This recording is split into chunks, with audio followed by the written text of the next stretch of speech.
আন্ধার মানিকের রাক্ষস। সুন্দরবনের গহীন অরণ্যে এমন কিছু জায়গা আছে যেখানে দিনের বেলাতেও সূর্যের আলো পৌঁছায় না, আর রাতের আধার সেখানে চিরস্থায়ী। স্থানীয় জেলেরা ও মৌলেরা এসব এলাকা এড়িয়ে চলে। আদের মধ্যে এক ভয়ঙ্কর কিংবদন্তি প্রচলিত আছে, আন্ধার মানিক নামের এক খালের গল্প। লোকে বলে ওই খালে যে একবার যায় সে আর ফেরে না, কারণ সেখানে বাস করে এক ভয়ঙ্কর রাক্ষস।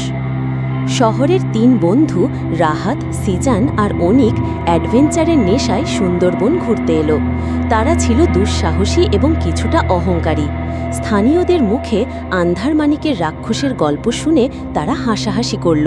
তাদের মতে ওগুলো স্রেফ কুসংস্কার, বাঘের ভয় দেখিয়ে মানুষকে ওদিকে যেতে বারণ করা হয়। তারা সিদ্ধান্ত নিল এই রহস্যের সমাধান করবেই। তাদের বোটের মাঝি করিম চাচা হাত জোর করে মানা করল, বাবুরা ওদিকে যাইয়েন না, ওটা অভিশপ্ত জায়গা। আমার দাদার মুখে শুনেছি ওই রাক্ষস মানুষের গলার স্বর নকল করতে পারে, একবার ফাঁদে পড়লে আর রক্ষে নাই। বন্ধুরা তার কথায় কান দিল না। তারা অতিরিক্ত টাকা দিয়ে করিম চাচাকে রাজি করালো। বোট ছাড়ল আন্ধার মানিকের উদ্দেশ্যে। খালটা যত গভীর হতে লাগলো, পরিবেশটা কেমন যেন বদলে যেতে শুরু করলো। গাছের ডালে বসা পাখিরা চুপ হয়ে গেল। জলের স্বাভাবিক কলকল শব্দ থেমে গিয়ে এক ভুতুড়ে নীরবতা নেমে এলো। বাতাসটা কেমন যেন ভারী আর পচা গন্ধে ভরা। হঠাৎ করেই তাদের বোটটা কিছুর সাথে ধাক্কা খেয়ে থেমে গেল। অনিক টর্চ জেলে দেখল জলের নিচে বিশাল এক গাছের গুড়ির সাথে বোট আটকে গেছে, কিন্তু গুড়িটা কেমন যেন অদ্ভুত, তাতে লেগে আছে লম্বা কালো চুলের মতো শ্যাওলা। সিজান ক্যামেরা বের করে চারপাশের ছবি তুলছিল। হঠাৎ সে চেঁচিয়ে উঠল, ওইটা দেখ! সবাই সেদিকে তাকালো। দূরে বনের গভীরে দুটো চোখ যেন আগুনের গোলার মতো জ্বলছে আর নিভছে আর নিভছে। চোখ দুটো মাটি থেকে অন্তত 10 ফুট উঁচুতে। কোনো বাঘ বা অন্য কোনো প্রাণীর চোখ এত উঁচুতে থাকা সম্ভব না। একটা চাপা ঘর ঘর শব্দ ভেসে এলো। সেটা কোনো পশুর ডাক নয়, তার চেয়েও গভীর আর ভয়ঙ্কর কিছু। পরিবেশটা এতটাই ভীতিকর হয়ে উঠল যে তাদের শরীর ভয়ে কাঁটা দিয়ে উঠল। করিম চাচা বিড়বিড় করে দোয়া পড়তে শুরু করল। হঠাৎ তারা শুনল রাহাতের মায়ের গলার স্বর, রাহাত বাবা এদিকে আয়। রাহাত চমকে উঠল, এটা অসম্ভব, তার মা তো ঢাকায়। কিন্তু স্বরটা এতটাই স্পষ্ট যে এক মুহূর্তের জন্য তার মতিভ্রম হল।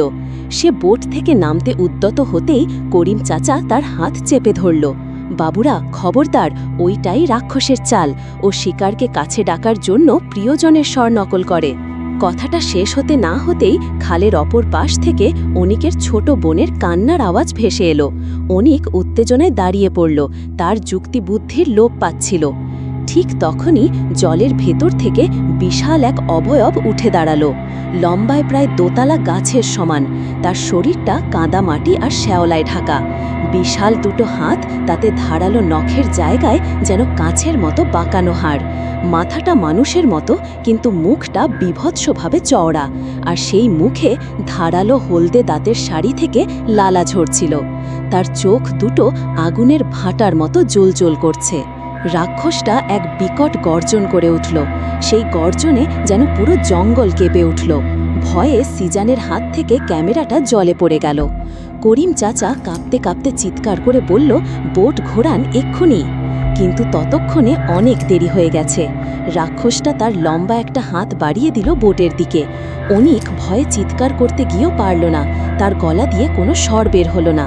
রাক্ষসের বিশাল থাবা এসে তাকে খপ করে ধরে ফেলল, যেন সে একটা কাপড়ের পুতুল।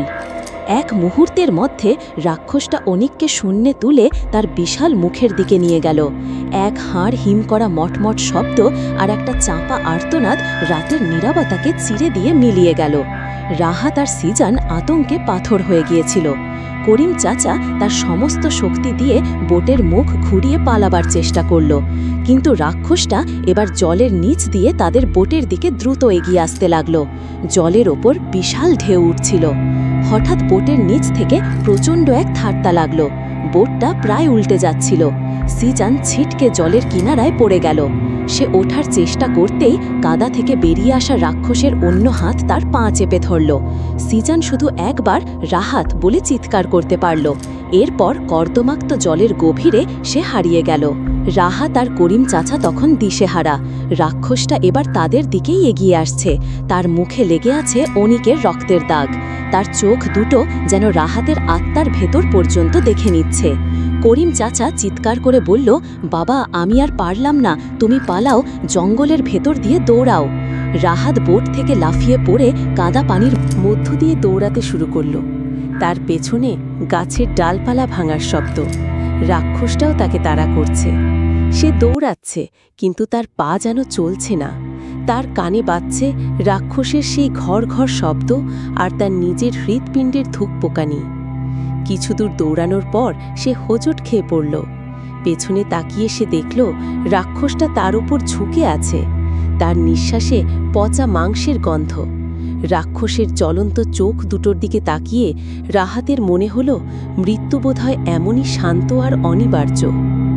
পরদিন সকালে অন্য জেলেরা এসে আন্ধারমানিকের মুখে শুধু ভাঙা বোটটা খুঁজে পেয়েছিল। রাহাত, সিজান, অনিক বা করিম চাচার কোনো চিহ্নও ছিল না। তবে খালের পাড়ের নরম কাদায় কিছু অদ্ভুত ছাপ পাওয়া গিয়েছিল। মানুষের পায়ের ছাপের পাশে বিশাল অমানবীয় এক পায়ের ছাপ, যা বনের গভীরে গিয়ে মিলিয়ে গেছে। এরপর থেকে আন্ধারমানিকের নাম শুনলেও জেলেরা ভয়ে আঁতকে ওঠে।